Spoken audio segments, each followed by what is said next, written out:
Hola, bienvenidos a una nueva emisión de Noticias de Contexto Global por France 24. Yo soy Andrés Mesa Muñoz y a continuación los titulares.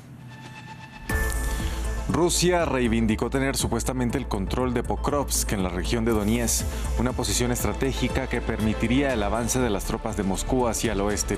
Todo mientras en el norte también dice controlar la localidad de Vovchansk en Kharkiv. Se conoce más detalles sobre la llamada entre Donald Trump y Nicolás Maduro. Fuentes citadas por la agencia Reuters dicen que el republicano le había dado a Maduro hasta el viernes pasado para salir del país y que tras no cumplir dicha demanda instó a las aerolíneas a considerar como cerrado el espacio aéreo de Venezuela. Expectativa en Honduras por los resultados de las elecciones. Más de 24 horas después del cierre de urnas, continúa el conteo y la ventaja entre los dos principales candidatos sigue acortándose. Nasri Tito Asfura encabeza el sufragio por solo 500 votos por encima de Salvador Nasralla.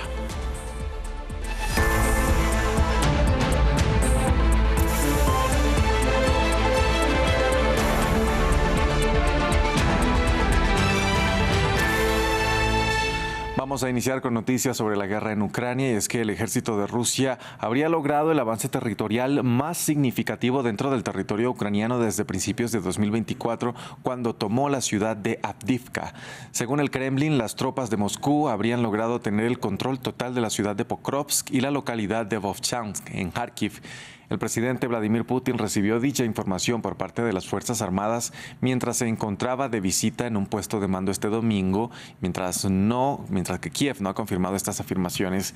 Pokrovsk, ubicada en la región de Donetsk, es actualmente una ubicación estratégica en el campo de batalla, ya que es un centro vial y ferroviario y un destacado punto logístico militar, mientras que el centro de Vovchansk, en el norte de Ucrania, cerca de la frontera con Rusia, permitiría a Moscú abrir un nuevo frente de presión a las tropas de Kiev y ampliar su presencia en la región de Kharkiv. Para hablar de este tema, saludamos hasta ahora a Ignacio Montes de Oca. Él es analista político, periodista independiente y escritor argentino. Ignacio, bienvenido a France 24. ¿Qué tal? Buenas noches, un gusto. Primero, ¿cuáles son las características geográficas y también a nivel de defensa que han permitido que ciudades como Pokrovsk o Vovchansk hayan resistido como lo han hecho? La respuesta está en que Ucrania cambió hace un año el tipo de estrategia y está utilizando masivamente drones y las unidades más veteranas para hacerle frente a las tropas rusas que utilizan reclutas con una altísima cantidad de bajas por cada ataque. Se estima, de acuerdo a cifras independientes, que por cada baja ucraniana existen 3 bajas rusas, pero es importante explicar esto.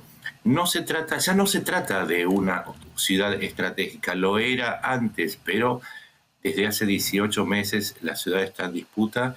La declamación respecto a la toma de la ciudad por ahora es prematura. Recién acabo de chequear la información satelital y se reportan incendios, explosiones a lo largo de toda la línea de contacto que recorre la mitad de la ciudad, es decir, el norte de la ciudad todavía está en manos de Ucrania. ¿Por qué entonces dice el presidente ruso Vladimir Putin que la captura de Pokrovsk podría ayudar a resolver temas clave en medio de esta guerra? Porque después de 18 meses de disputa necesita decir algo. Lo mismo dijeron con la ciudad de Bakhmut. Aclaremos, la ciudad de Bakhmut era un poco más grande que la de Pokrovsk y supuestamente con la caída de Bakhmut, que esto fue en el año 2023, se iba a hacer un avance gigantesco hacia la ciudad central que sería Kramatorsk, que está un poco más al oeste. Y sin embargo, desde ese momento, estamos hablando de mayo a agosto de 2023, la siguiente ciudad antes de Kramatorsk, que es Chasiv Yar, todavía no la han tomado. Se suele decir, y en el contexto de las negociaciones que se hacen con Estados Unidos, que hace avances importantes cuando en realidad toma ciudades que han perdido su importancia estratégica precisamente porque después de tantos años de lucha se han movido los ejes logísticos, las rutas se han cambiado y la ciudad pierde la importancia que tenía. Hablamos de Bakhmut, hablamos de Pokrovsk, o podemos hablar de Avdiivka o de Vuhledar. Siempre Rusia dice que esta es la ciudad clave y sin embargo te voy a dar un dato para que se entienda. Solamente en noviembre Rusia tomó 505 kilómetros cuadrados. Esto es para medir el avance. Esto representa el 0,08% del territorio ucraniano a costa de enormes bajas, pero esa es la proporción real del avance ruso, así que decir que la caída de Pokrovsk o la posible caída de Pokrovsk cambia la guerra es por lo menos prematuro. De confirmarse entonces este presunto golpe a Vovchansk, por ejemplo, ¿qué nivel de amenaza representa para las fuerzas ucranianas? Estuve presente cerca de Vovchansk hace no menos de 15 días y la ciudad de Kharkiv sigue así. Vovchansk no es un avance definitorio, como no lo es ninguno. Recordemos que desde que empezó la guerra se anuncian tomas definitivas en ambos lados, pero la guerra está estancada. Vovchansk en particular fue tomada y retomada 3 veces a lo largo de la guerra. Es la línea de contacto y las líneas de contacto no implican avances sustanciales ni definitivos, son líneas de exterminio en donde las fuerzas se enfrentan y pueden pasar meses tomando y retomando una misma localidad, pero la guerra no se está resolviendo a favor de ninguno de los dos lados. Finalmente, Ignacio, ¿cómo cree que encajan estos avances reportados por Rusia en todo este proceso que se está llevando a cabo para poner fin a la guerra? Lo que necesita Rusia en este momento es instalar la idea de que es imparable e invencible. Estos anuncios se inscriben en ese contexto, pero la realidad es que no es imparable ni invencible. Repito, la pérdida de 3-1 implica que por más que haga avances muy pequeños, los costos son demasiado altos. Solamente para dar un ejemplo, en el Donetsk, el lugar de Donetsk, en donde está Pokrovsk, las bajas rusas suman 250.000. La cantidad de bajas supera aproximadamente en 7 veces las pérdidas rusas en Afganistán. Con esto es posible imaginarse que son avances lentos y que además son costos altísimos. Rusia necesita instalar la idea de avances magníficos y victoriosos, pero solamente para hacer política en el contexto de las negociaciones para un alto el fuego. Minera Ignacio Montes de Oca, analista político, periodista independiente y escritor argentino, gracias por acompañarnos a analizar este tema aquí en France 24. A ustedes, gracias. Vamos a cambiar de tema. Mientras el presidente Donald Trump evalúa los siguientes pasos a tomar sobre la tensión con Venezuela, se conocen más detalles de la llamada que sostuvo con su homólogo venezolano Nicolás Maduro el pasado 21 de noviembre. Fuentes citadas por la agencia Reuters indican que Trump le había dado al mandatario sudamericano un plazo de una semana para abandonar el país, que dicho plazo expiró el viernes pasado y que por ello Trump instó a las aerolíneas a considerar como cerrado el espacio aéreo de Venezuela. Agregan también que el estadounidense rechazó varias solicitudes de Maduro, como por ejemplo amnistía para él y su familia y el levantamiento de las sanciones internacionales, así como un gobierno de transición encabezado por la vicepresidenta Delcy Rodríguez. Mientras tanto, en Venezuela se repiten las movilizaciones en rechazo a un eventual ataque de Estados Unidos. El presidente Nicolás Maduro se dirigió a sus partidarios en una concentración en Caracas. Nuestra corresponsal en la capital venezolana, Daniela Zambrano, tiene los detalles. Esta marcha fue convocada en principio para juramentar a los denominados comités bolivarianos que van a sustituir a los jefes de calle, una forma de organización política del Partido Socialista Unido de Venezuela. Sin embargo, el discurso de Nicolás Maduro ha estado dirigido a rechazar lo que considera es una agresión por parte de Estados Unidos. Ha dicho Nicolás Maduro que han sido 22 semanas de agresión, 22 semanas de terrorismo psicológico, pero que están preparados para enfrentar cualquier amenaza, que la Fuerza Armada y los soldados están listos para actuar en caso de ser necesario. Jocosamente ha dicho que últimamente ha estado hablando mucho inglés. Sin embargo, ha evitado referirse a esa llamada que mencionaba que habría sucedido entre él y Donald Trump hace algunos días y que había sido confirmada por el propio mandatario estadounidense. Lo acompañan en tarima el ministro de Interior y Justicia Diosdado Cabello, la vicepresidenta Delcy Rodríguez, así como ministros, alcaldes y gobernadores. Pues Maduro ha querido mostrar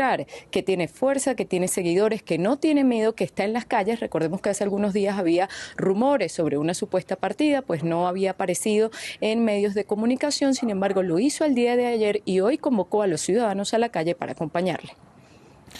Honduras vive horas de incertidumbre tras la elección presidencial del domingo. A esta hora el conteo provisional está detenido al 57% con un empate técnico de los dos candidatos opositores. Solo 500 votos separan al conservador Nasri Asfura y al liberal Salvador Nasrallah. El informe es de Samuel Salgado Castro. Buenas noches, pueblo hondureño. La más reciente información del Consejo Nacional Electoral dejaba este lunes al mediodía un virtual empate entre los dos principales candidatos a la presidencia, Nasri Asfura del Partido Nacional y Salvador Nasrallah del Partido Liberal. Ambos rondaban el 40% de los votos, separados por apenas 515 sufragios. Sin embargo, la caída del portal oficial de resultados ha alimentado las sospechas entre algunas campañas. Nasrallah publicó que sus proyecciones internas lo daban ganador con 44,6%, mientras el Partido Nacional lo acusó de precipitarse. La presidenta del Consejo Nacional Electoral, Ana Paola Hall, pidió calma y paciencia en redes sociales ante lo que llamó un empate técnico, un pedido que parece ser escuchado en las calles. Espero que esto cambie, porque la situación que hemos vivido estos 4 años ha sido duro, ¿verdad? Esta gente solo se ha dedicado a, ¿verdad? Bueno, no hicieron nada en 4 años, ¿verdad? Entonces el pueblo está esperando, ¿verdad?, que este país prospere.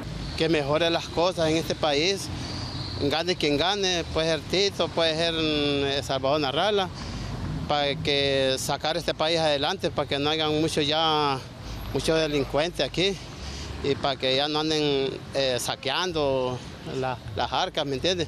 Pero las elecciones generales de Honduras no fueron ajenas a la interferencia de Estados Unidos. Donald Trump anunció que indultará al expresidente hondureño Juan Orlando Hernández, condenado en Estados Unidos por narcotráfico y aliado del candidato Asfura. Por su parte, Nasrallah también se inclina hacia la derecha, un intento de ambos candidatos a la cabeza por desmarcarse del impopular gobierno saliente de Xiomara Castro.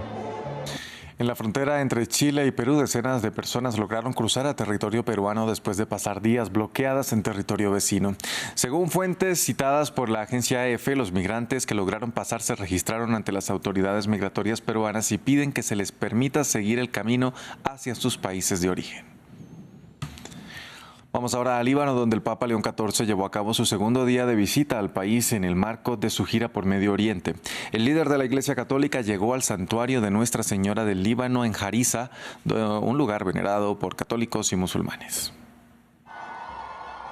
Segundo día de visita oficial del Papa León XIV en Líbano. El sumo pontífice llegó primero en el papamóvil al monasterio de San Marón. Rezó sobre la tumba de San Charbel, un destacado santo maronita libanés del siglo XIX. Él no viene solo por nosotros los cristianos, viene por todo el Líbano. Esperamos que todos se mantengan unidos y que este país pueda vivir en paz y con amor, y eso es todo. El Papa hizo un llamado para la paz en el país, donde los bombardeos israelíes contra Hezbollah arrasaron al sur. El Santo Padre arribó luego al icónico santuario de Nuestra Señora del Líbano en Harissa, donde una inmensa estatua de María, venerada tanto por cristianos como musulmanes, domina la capital Beirut. Es estando con María junto a la cruz de Jesús que nuestra oración, ese puente invisible que une corazones, nos da la fuerza para seguir esperando y trabajando, incluso cuando estamos rodeados por el ruido de las armas. En sus discursos, el Papa reiteró sus pensamientos a la juventud. La emigración de los jóvenes libaneses por el contexto socioeconómico y político es fuente de preocupación permanente en el país mediterráneo. Espero que la gente se una por el bien de la paz y por el bien del Líbano y de su juventud, porque hay mucha emigración, muchos se están yendo, así que espero que podamos hacer algo por ellos para que permanezcan en su país. Por la tarde, el Papa presidió un encuentro interreligioso en la capital. Líbano es el único estado árabe con un presidente cristiano, aunque cuenta con 18 comunidades reconocidas. Hasta aquí esta emisión informativa de Contexto Global por France 24. Gracias por acompañarnos, pero no se desconecten que ya llega Amal Benotman con un nuevo capítulo de África 7 días. Quédense con nosotros. Buenas noches.